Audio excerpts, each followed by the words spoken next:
یہ ابھی تک سٹڈی لے رہے ہیں، ابھی یہ یونانی کا کورس کر رہے ہیں FC کالج میں سے، اور وہاں پر یہ ٹیچ بھی کر رہے ہیں، پڑھا بھی رہے ہیں، MA انگلش، MA اسلامیات، نہ صرف شہر لاہور، نہ صرف ملک پاکستان بلکہ دنیا کے بہت سے ممالک کے اندر خدا اپنے بندہ کو، اپنے سورما کو استعمال کر رہا ہے۔ سوائے آپ سب کی پرتپاک تانیوں کی گونج میں خدا کے لا تبدیل، لا محدود، لا ثانی، سب سے معتبر پاک کلام کو، بائبل مقدس کو اور خدا کے خادم اپنے استاد محترم کو دعوت دیتے۔ تانیہ کیا پڑھ رہی ہیں؟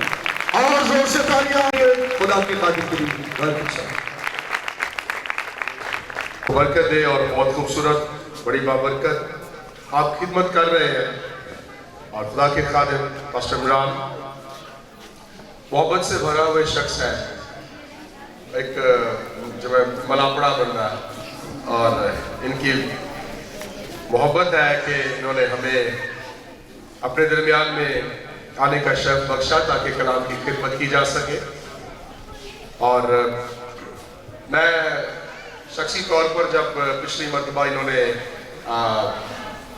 حکم کیا کہ آپ نے آنا ہے، تو میرے پاس واقعی وہ ٹائم مینیج کرنا بڑا مشکل ہو رہا تھا، تو مجھے اس کا ریگریٹ تھا کہ میں نہیں آ سکا ان کی لاسٹ کنونشن پر ان کے پاس۔ تو پھر اس موقع پر میں نے دل میں یہ ٹھہرایا تھا کہ ابھی کچھ بھی ہو میں نے کہیں سے بھی ٹائم مینیج کرنا ہے اور پھر ان کے پاس ضرور جانا ہے۔ تو خدا کا شکر ہے کہ آج ہماری کلاس بھی WMPS میں تھی، اور صبح اور یہ ریکویسٹ انہوں نے قبول کی کہ ایک ہی دن میں ٹائم کو مینیج کیا جا سکے، تو صبح میں نے کلاس میں ٹیچ کرنا تھا اور یہاں پر شام کو پھر انہوں نے کہا اوکے ہم وہی ڈیٹ مینیج کر لیتے ہیں تاکہ آپ یہاں پر کلام کے لیے ہمارے درمیان میں آئیں۔ تو ان کے لیے میں شکر گزار ہوں، تو زوردار تالیاں پاسٹر عمران کے لیے اور بے شک ان کی وائف کے لیے اور ٹیم کے لیے جو انہوں نے پروگرام کو خوبصورت اس کو کنڈکٹ کیا ہے۔ نکالیے میرے ساتھ مقدس پولس رسول کا پہلا خط کرنتھس کی کلیسیا کے نام، اس کا 15واں باب اور پہلی آیت سے پڑھوں گا۔ لکھا ہے اب اے بھائیو میں تمہیں وہی خوشخبری جتائے دیتا ہوں جو پہلے دے چکا ہوں، جسے تم نے قبول بھی کر لیا تھا اور جس پر قائم بھی ہو، اسی کے وسیلے سے تم کو نجات بھی ملی ہے، نہیں ملتی ہے، بشرطے کہ وہ خوشخبری جو میں نے تمہیں دی تھی یاد رکھتے ہو، ورنہ تمہارا ایمان لانا بے فائدہ ہوا۔ تیسری اور چوتھی آیت آج کی کنونشن کی مرکزی آیات بھی ہیں۔ چنانچہ میں نے سب سے پہلے تم کو وہی بات پہنچا دی جو مجھے پہنچی تھی کہ مسیح نمبر 1 کتاب مقدس کے مطابق ہمارے گناہوں کے لیے موا، نمبر 2 اور دفن ہوا، نمبر 3 اور تیسرے دن کتاب مقدس کے مطابق جی اٹھا۔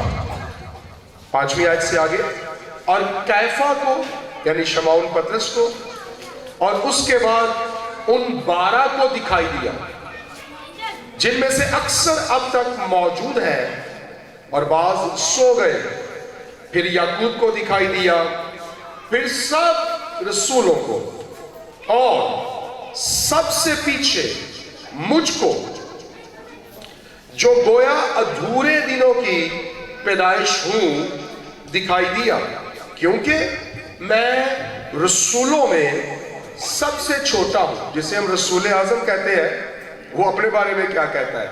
میں رسولوں میں سب سے چھوٹا ہوں، بلکہ رسول کہلانے کے لائق نہیں، اس لیے کہ میں نے خدا کی کلیسیا کو ستایا تھا، لیکن جو کچھ ہوں خدا کے فضل سے ہوں، اور اس کا فضل جو مجھ پر ہوا وہ بے فائدہ نہیں ہوا، بلکہ میں نے ان سب سے زیادہ محنت کی، اور یہ میری طرف سے نہیں ہوئی بلکہ اس کا کریڈٹ پھر goes to God, بلکہ خدا کے فضل سے جو مجھ پر تھا.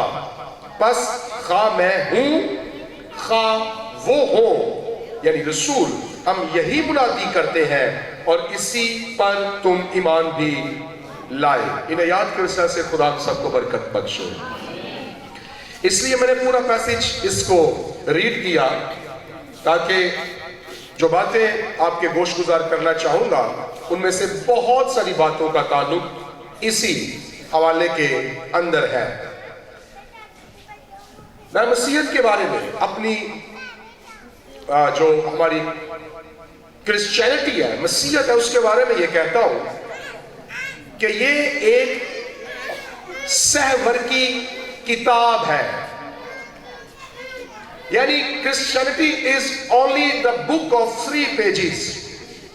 ہماری کرسچینٹی یا مسیحیت ایک سحور کی کتاب ہے، 3 صفحوں پر مبنی کتاب. اس کا آغاز ہوتا ہے یسوع مسیح کی پیدائش سے، اور جب کلیسیا آسمان پر جائے گی تو یہ اس کا اختتام ہوگا. اختتام سے مراد پھر وہ ابدی جلال میں داخل ہو جائے گی. سو میں یہ گزارش کرتا ہوں کہ پہلا ورق اس وقت پلٹ دیا گیا جس وقت یسوع مسیح کا تجسم ہوا.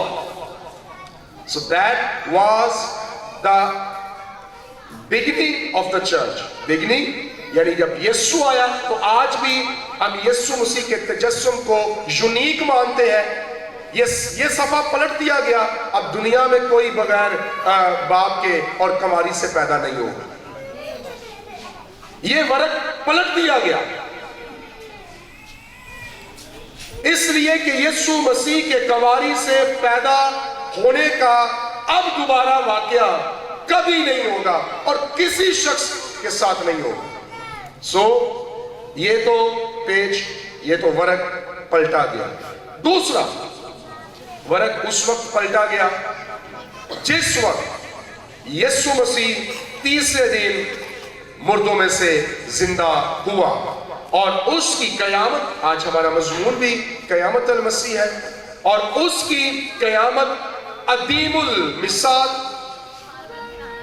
اس کی قیامت بے مثل، اس کی نظیر ہی نہیں ہے کہ کون ہے جو جلال کے ساتھ تیسرے روز قبر میں سے زندہ ہو.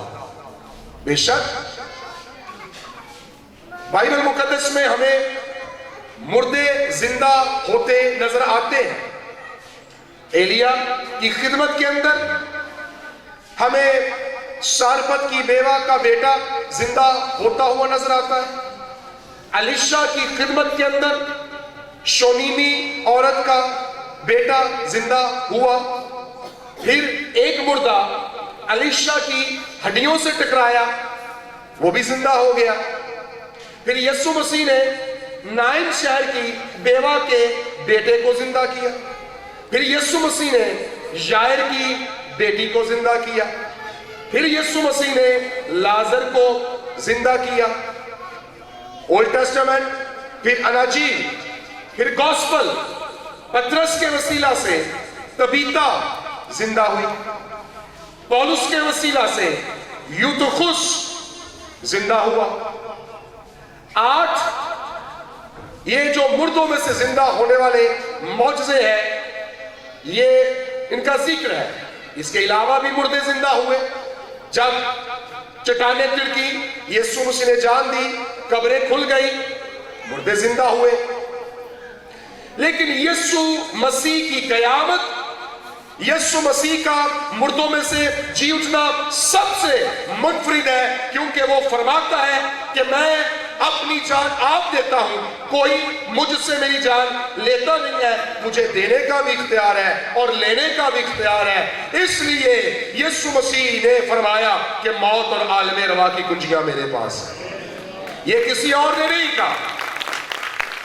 اور منفرد کیوں ہے کہ جتنے مردے زندہ ہوئے پھر قبروں میں پڑے ہیں، لیکن یسوع کی قبر آج بھی خالی ہے.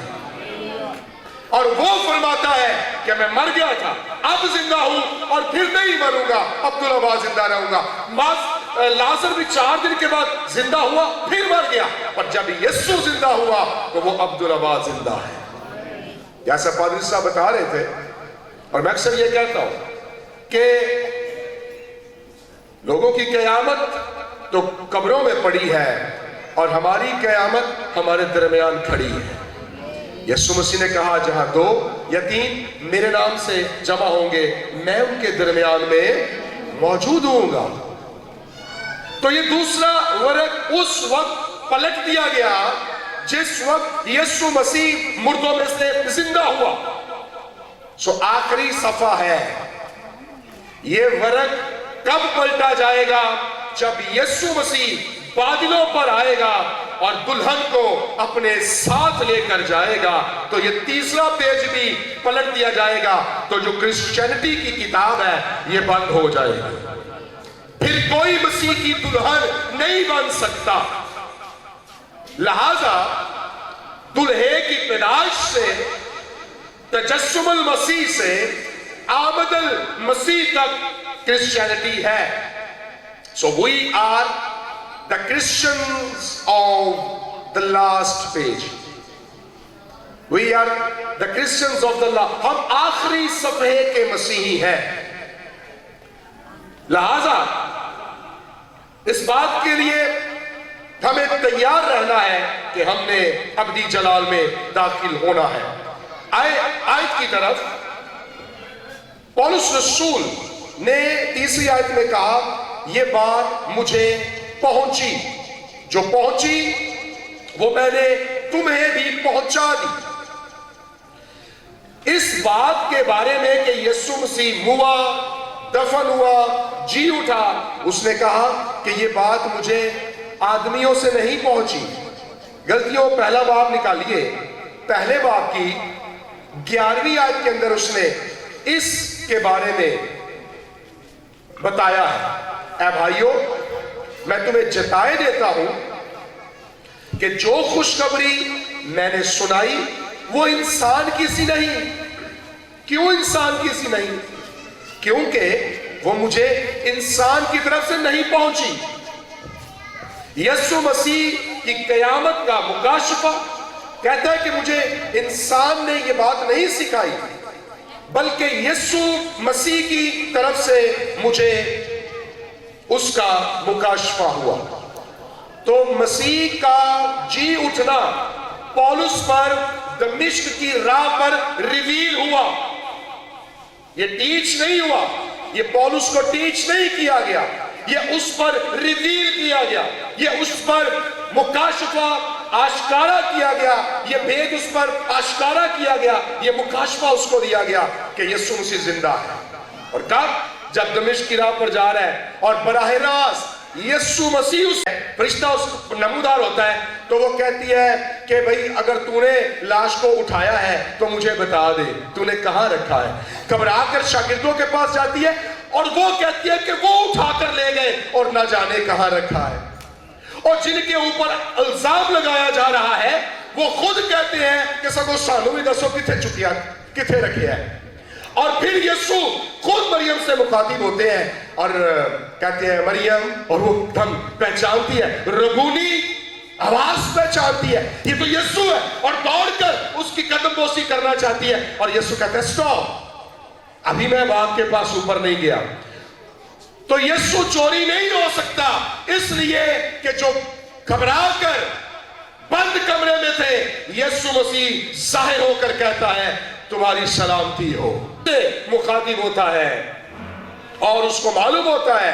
اس لیے تو آیات میں ہم نے پڑھا، اس نے کہا کہ میں تو رسولوں میں سے چھوٹا، رسول کہلوانے کے بھی لائق نہیں، کیونکہ میں مسیح کی کلیسیا کو ستاتا رہا۔ اور آواز آتی ہے اے ساؤل، اے ساؤل تو مجھے کیوں ستاتا ہے؟ تو پوچھتا ہے تو کون ہے جسے میں ستاتا ہوں؟ تو آواز آتی ہے میں یسوع ناصری ہوں۔ تو جس کو وہ مردہ کنسیڈر کرتا ہے، جس کو وہ جھوٹا کنسیڈر کرتا ہے، جس کو وہ بدعت کنسیڈر کرتا ہے پھر اسی طریق اسی وے اسی کی تعلیم دیتا ہے کہ وہ مر گیا تھا دفن ہوا اور تیسرے دن مردوں میں سے جی اٹھا ہے